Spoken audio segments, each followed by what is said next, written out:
Seja mais uma vez bem-vindo ao Ser Família.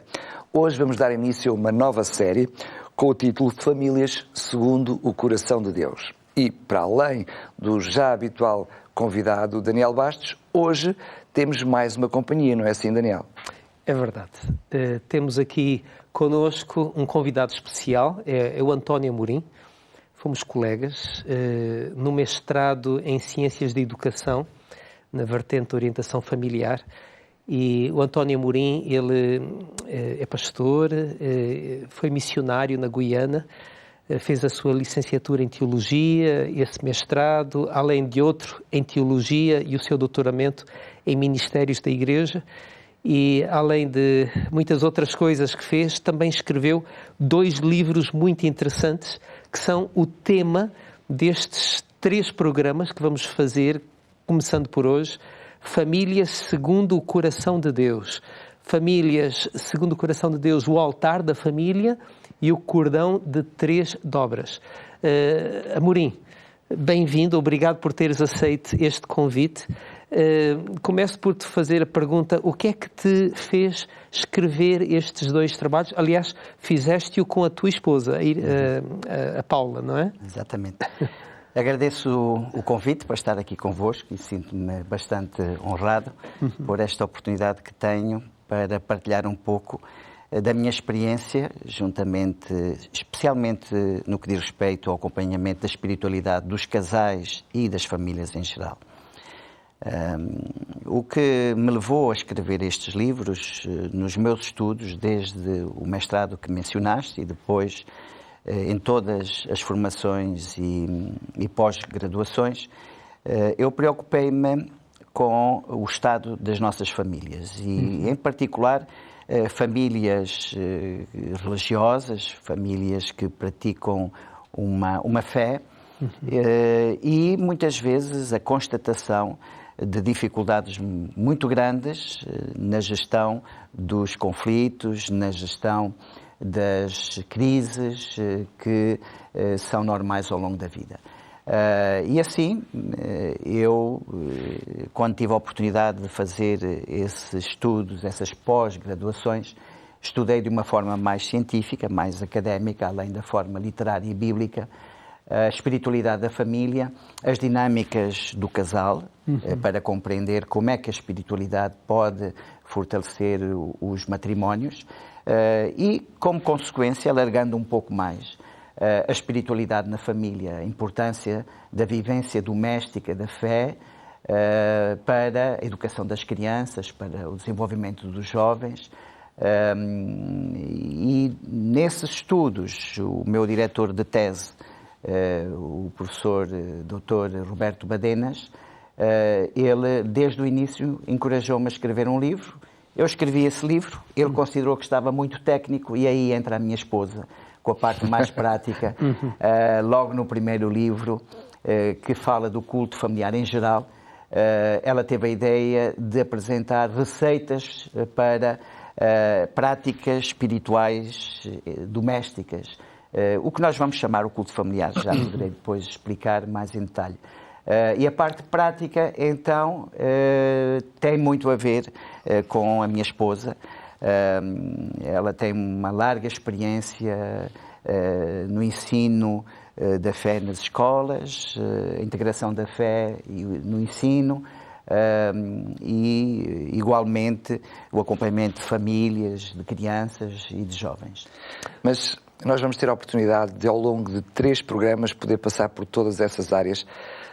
Mas, Amorim, se me permite começar pelo princípio, até porque hoje em dia o conceito é muito vago.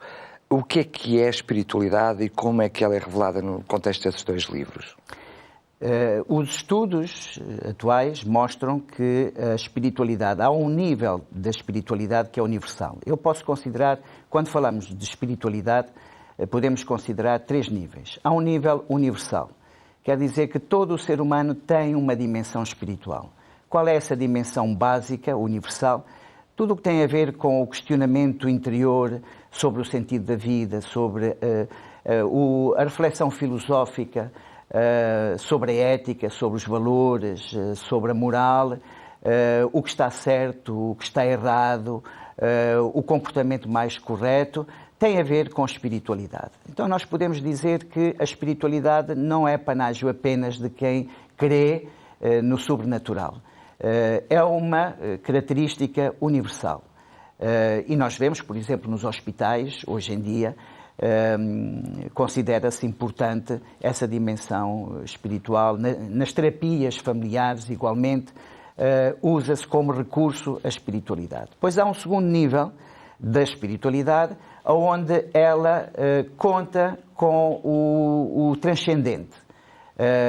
E aqui ainda não estou a falar de uma espiritualidade religiosa. Portanto, é uma espiritualidade que conta com forças espirituais, sobrenaturais, de uma forma ou de outra, que estão à nossa volta, e essa reflexão ela dirige-se igualmente para essas forças espirituais. E há ainda uma terceira via, onde a espiritualidade é manifesta e exteriorizada por uma componente religiosa. E onde aqui já aparece a noção divina também. E aqui já, portanto, o divino, e vai depender agora das denominações religiosas à qual o indivíduo adere, numa componente e numa cultura judaico-cristã como a nossa, é uma espiritualidade que se foca em Deus, que se foca na sua palavra, tendo a consciência que Deus está connosco e que Ele chama-nos, e aqui está a etimologia da palavra religião, como religar, como restabelecer uma ligação. E então, dentro desse contexto, essa espiritualidade na componente religiosa encoraja-nos a estabelecer um relacionamento com Deus e a sua palavra, que depois vai ser vivido nos nossos relacionamentos. E é nessa vertente que eu me especializei, e estes livros vão nessa componente da espiritualidade como relacionamento. Relacionamento com Deus, relacionamento com a sua palavra e, como consequência, o relacionamento humano, o relacionamento entre os indivíduos, marcado por essa presença de Deus e da sua palavra em nós e através de nós. Agora, Amorim, ainda nesta questão da espiritualidade, qual é a importância para a vida pessoal e familiar? Estamos aqui num programa sobre família, não é? Qual é, dentro daquilo que estudaste e aprendeste, qual é, na tua compreensão, a importância desta dimensão para a vida da pessoa e da família? Há muitos estudos científicos que estão publicados em revistas da especialidade. Neste primeiro livro há um capítulo inteiro que aborda estudos científicos sobre a importância da espiritualidade, tanto na saúde física, na saúde psicológica, como na saúde dos relacionamentos. O ser humano é um todo, nós não podemos dividir em partes. Então, para que o ser humano possa ser feliz, ele precisa de encontrar um equilíbrio nas suas dimensões físicas, no seu corpo, na sua dimensão psicológica, naquilo que ele pensa, naquilo que ele sente, na sua dimensão social e também na sua dimensão espiritual. O sentido para a sua própria vida, o fundamento dos seus valores, das suas crenças. E esses estudos científicos mostram-nos que há uma relação direta entre a vivência da espiritualidade e da religião, como componente, pode ser uma componente da espiritualidade, como eu já aqui mencionei, e a saúde em geral. No que diz respeito aos relacionamentos, a espiritualidade vai servir de elemento motivador, porque ela engloba noções como o perdão, que é fundamental para relacionamentos quebrados ou relacionamentos que de alguma forma estão em desarmonia, mas também outros valores como o amor, como a fé para termos uma perspectiva de futuro, para mantermos uma esperança perante as dificuldades, que nos leva a acreditar e que nos motiva a lutar com esta crença que vamos melhorar. E dentro desse sentido, a espiritualidade é importante. Quando falamos de espiritualidade, e iremos falar também nos próximos programas, há 3 elementos importantes. A oração, e a oração é fundamental para os relacionamentos, porque vai permitir ter outra abordagem, ter outra visão sobre as dificuldades e sobre os problemas. Outro elemento muito importante é a reflexão. A reflexão, neste caso, reflexão baseada em Deus e na sua palavra, uma meditação bíblica que vai permitir igualmente uma reflexão pessoal, colocar-se em causa os seus comportamentos, as suas emoções, tendo uma mediação espiritual que está focada, neste caso, em Deus e na sua palavra. E um outro elemento de louvor, de manifestação de alegria, que também é fundamental para, mesmo perante as dificuldades, mas agora a espiritualidade liga-nos a essa relação com Deus e com a sua palavra, mesmo perante as dificuldades, através da segurança que sinto no meu relacionamento com Deus e na minha confiança na sua palavra, poder celebrar a vida e celebrar os relacionamentos, acreditando que há esperança para curar relacionamentos feridos. Muito bem, voltamos já a este assunto. Estamos bastante entusiasmados, mas precisamos para já fazer um pequenino intervalo. São apenas 2 minutinhos e voltamos já a seguir, não com uma, mas com 2 ofertas especiais para si. Então até já. TV Novo Tempo, o canal da família, o canal da esperança. Estamos de volta para a segunda parte e, comprometido, hoje não tenho uma, mas 2 ofertas especiais para si. São 2 guias diferentes que têm objetivos similares. São uma forma, eu diria, criativa para poder estudar a Bíblia com os seus filhos.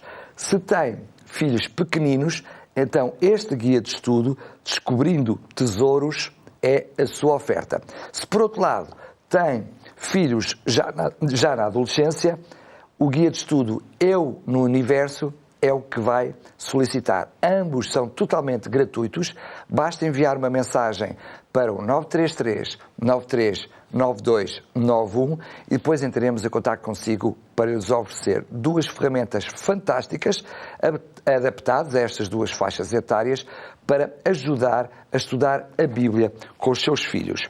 Eles, para além, por exemplo, este para as crianças mais pequeninas, para além de ter alguns desenhos, também tem exercícios e tarefas que podem ser feitas, como, por exemplo, ligar pontos e depois pintar. E o melhor de tudo é que é totalmente gratuito. Basta então enviar-nos uma mensagem para o 933 93 9291. Não hesite, ficamos à sua espera. Eu peço desculpa por ter interrompido, a conversa estava muito interessante. Antes mesmo de lhe fazer uma outra pergunta, socialmente nós olhamos para a questão espiritual como algo bastante individual, algo que diz respeito a cada um, como se fosse uma individualidade que tem que ser respeitada. Mas o Amorim traz-nos aqui uma realidade complementar, diria eu, que é a noção da espiritualidade em conjunto, no contexto da família. Não se pode associar uma coisa da outra, não é? Para haver espiritualidade no seio da família, temos que cuidar também da nossa de forma individual, não é? Exatamente. O nível mais universal da espiritualidade que eu mencionei, por exemplo, a ética, a moral, ou um pouco mais profundo, o sentido da vida que o indivíduo dá. O sentido da vida, ele começa no indivíduo, mas nós não vivemos isolados. O ser humano não é uma ilha, nós fazemos parte de um todo, nós temos relacionamentos, quer queiramos, quer não, nós somos seres de relacionamentos. Então, essa reflexão pessoal, ela leva-me a projetar-me nos outros, através de relacionamentos. Para eu saber o que é que está correto naquilo que eu digo, a forma mais correta de o dizer, o que nós chamamos a ética ou a moral, implica uma reflexão sobre o que está certo, o que está errado, o que é mais apropriado ou não, o que vai magoar ou não, o que vai despertar, ou seja, é um questionamento que muitas vezes até é inconsciente, mas que é importante nos nossos relacionamentos. E depois, por aquilo que nós nos apercebemos, as consequências da nossa forma de comunicar e de nos relacionarmos também deve levar-nos a um questionamento. Porque é que esta pessoa reagiu desta forma? Como é que eu posso falar? Como é que eu posso... que atitude eu posso ter para que os relacionamentos que eu pretendo que sejam mais harmoniosos consigam atingir estes resultados. E, portanto, nós estamos aí numa espiritualidade que começa no indivíduo e que se exterioriza nos outros.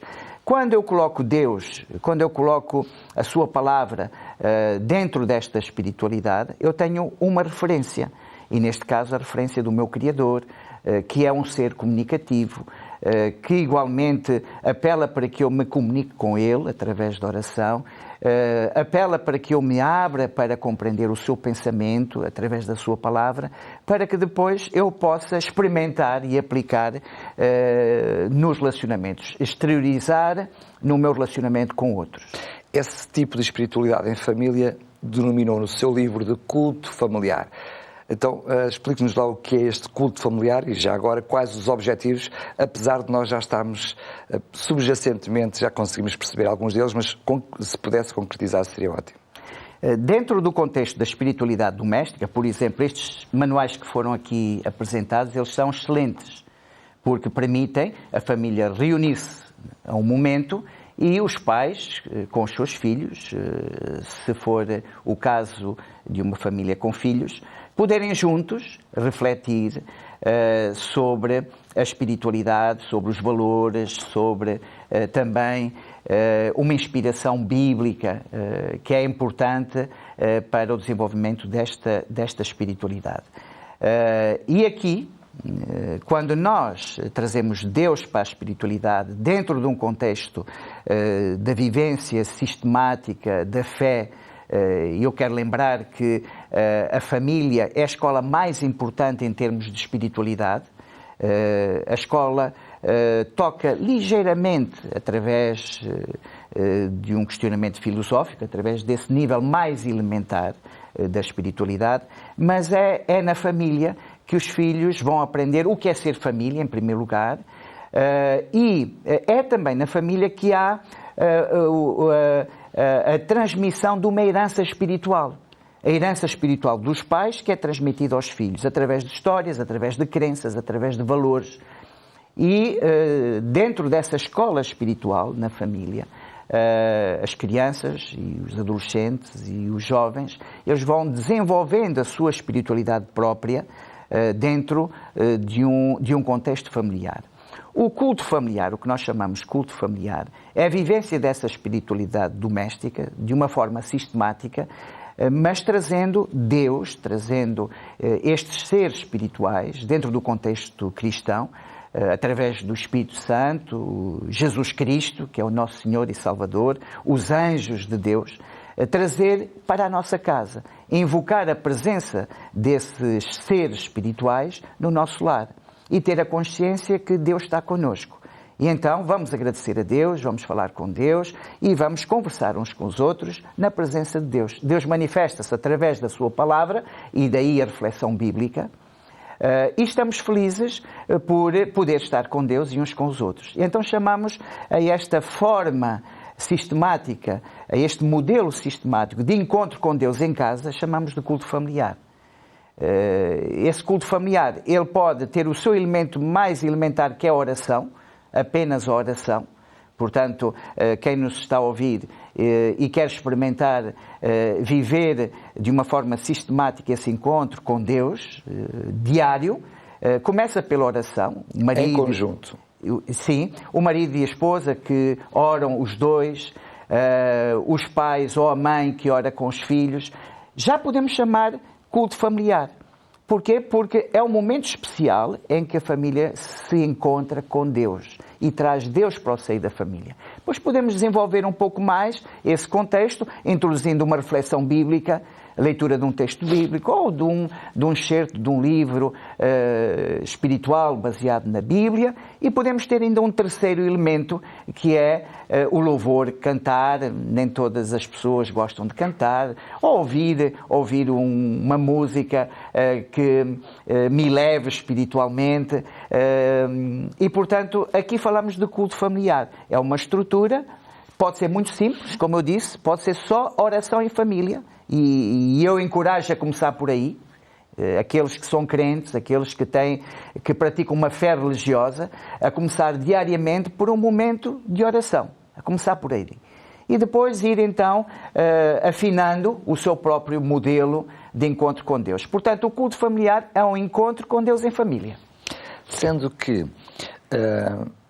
a minha experiência com essa experiência leva-me a que, com o andar do tempo, a estrutura normalmente vai mudando ao longo da vida. Os filhos vão crescendo, as abordagens têm que ser feitas de forma diferente, a própria criatividade e a inovação é essencial para manter vivo esse espírito, mas eu diria que numa fase mais avançada é essencial que haja momento para o estudo da palavra de Deus e para a discussão da mesma no contexto da família. Ou seja, só a vivência da fé através da oração e da música, a determinado momento, desculpa, a expressão é minha, parece pouquinho, é necessário evoluir para algo mais, não é? Exatamente, e vamos ter a oportunidade num próximo programa de falarmos de alguns métodos para tornar este encontro com Deus interessante, porque ele tem que ser interessante. A rotina é importante para criar um hábito, mas nós temos que ultrapassar a rotina através da relevância, a importância que nós damos a esses momentos, mas também o interesse, ser cativante para as crianças, para os adolescentes, para os jovens, para o casal, porque vai chegar a uma certa altura em que vai ficar apenas o casal, e no início está apenas o casal. E é importante nós termos vários métodos. O que eu mencionei é a base, mas, por exemplo, um jogo em família. Quando estamos a falar de uma família com crianças, o esconde-esconde, um jogo antigo, escondemos, as crianças escondem-se lá em casa, e praticamos esse jogo, e depois no final lemos um texto bíblico que nos vai falar que Deus procura-nos e chama-nos. Então, aquele jogo serviu de ilustração, e a criança, ela não se vai esquecer da lição. E cada vez que ela pensar, ou cada vez que ela se envolver num jogo do esconde-esconde, ela vai se lembrar que quando nós fazemos coisas erradas, escondemos de Deus, mas que Deus anda à nossa procura. E que nós queremos responder vindo de novo ao encontro de Deus. Portanto, é um jogo que vai entrar no culto familiar. E então é porque a espiritualidade é tão importante para a família, e porque esses momentos que podemos chamar aqui de culto familiar também são tão importantes, e porque estes momentos podem se tornar rotineiros, que estes livros foram escritos para dar ideias, para orientar as famílias a encontrar recursos, não é? Aliás, estes livros estão disponíveis até na publicadora Servir, não é? E eles são cheios, muito práticos, não é? Com muitas ideias e muitos recursos para as famílias que querem fazer esse culto, não é? Exatamente. Neste primeiro livro, como eu disse, o meu professor, quando leu a minha primeira proposta de livro, ele disse que estava muito interessante, mas que precisava de ser mais prático. Okay. E a minha esposa disse, da mesma maneira como existem livros de receitas em termos culinários, vamos colocar aqui umas receitas para o culto familiar. Com então, sugestões desde práticas. a primeira página estão várias fichas com receitas para o culto familiar. E entre essas receitas estão muitos métodos. Uns baseados no jogo, outros baseados numa reflexão, outros baseados na música, outros... Enfim, as letras do abecedário não foram suficientes para todos os métodos que nós colocamos aqui neste livro. Ok. Adaptado, portanto, ao desenvolvimento dos filhos nas suas diferentes faixas etárias, é preciso criatividade e diversificação, não é? Exatamente. Muito bem, a conversa está bastante interessante, eu teria mais perguntas para fazer, mas vamos então deixar isso para um próximo programa. E antes de terminar, até porque temos uma oferta especial para si que também vai ajudar nesta criatividade para que possa ter estes momentos de espiritualidade, estudo da Palavra de Deus em sua casa, a que já sabe, a partir de hoje e nos próximos programas vamos chamar de culto familiar. Então, para o seu culto familiar, se tem crianças pequenas, pode pedir este guia de estudo Descobrindo Tesouros. Basta enviar então estas palavras, Descobrindo Tesouros, para o 933 93 92 91 e será certamente uma ajuda muito grande para os seus filhos mais pequenos. Se os seus filhos já são maiorzinhos, então temos um outro, este chamado Eu no Universo, dedicado especificamente também para estudar a Bíblia com adolescentes e é também totalmente gratuito. Escreva então Eu Universo na mensagem que nos vai enviar para o mesmo número 933 93 92 91. Estamos a chegar ao final deste programa e hoje faço um desafio diferente. Mande-nos uma mensagem, pode ser pelo mesmo número de telefone, e diga-nos como é que estuda a Bíblia em sua casa no contexto deste culto familiar. Diga-nos as suas sugestões e, quem sabe, nós possamos, num próximo programa, partilhar aqui com todos aqueles que nos ouvem e que nos veem. Mais uma vez dizer-lhe que este programa vai estar disponível em podcast, em radiorcs.pt e também no YouTube da Novo Tempo Portugal. Não saia daí, porque os nossos programas vão continuar. Nós marcamos encontro no próximo Ser Família.